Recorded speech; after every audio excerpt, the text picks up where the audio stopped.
What if I told you that we are not living in the year 2025, but actually in the year 1728? That nearly 3 centuries of our history, the wars, the rulers, the monuments, never happened at all. It sounds impossible, but this is exactly what one controversial theory claims. It's called the phantom time hypothesis, and if true, it would mean that hundreds of years of the Middle Ages were nothing more than an elaborate fabrication. The phantom time hypothesis was first proposed in the early 1990s by German historian Heribert Illig. Illig believed that the years between 614 and 911 AD, nearly 300 years, were artificially added to the calendar. According to him, we've been living under a kind of chronological illusion, tricked into believing we're farther along in history than we really are. But why would anyone do this? Illig argued that it was part of a conspiracy involving the Holy Roman Emperor Otto III, Pope Sylvester II, and perhaps Byzantine Emperor Constantine VII. Supposedly, they wanted to place themselves at the grand and symbolic year 1000 AD, a date with enormous religious and cultural significance. By doing so, Otto could claim to be ruling at the dawn of a new millennium, strengthening both his political legitimacy and his historical legacy. Illig's argument rests on several strange points.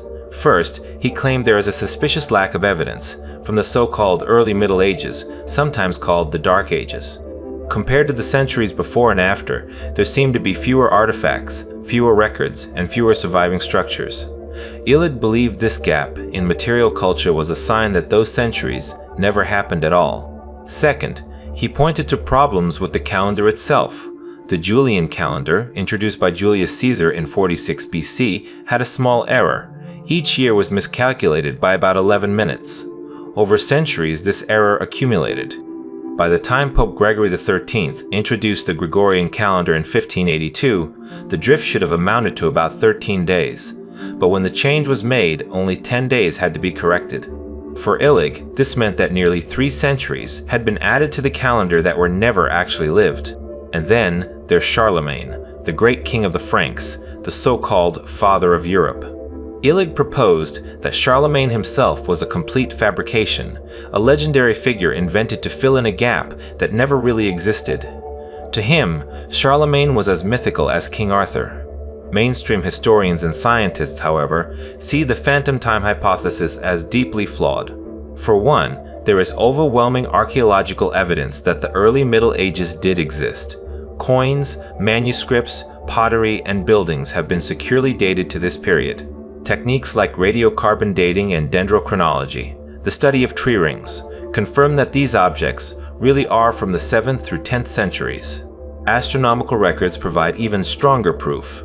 Ancient civilizations from Europe to the Middle East to China recorded eclipses, comets, and planetary alignments.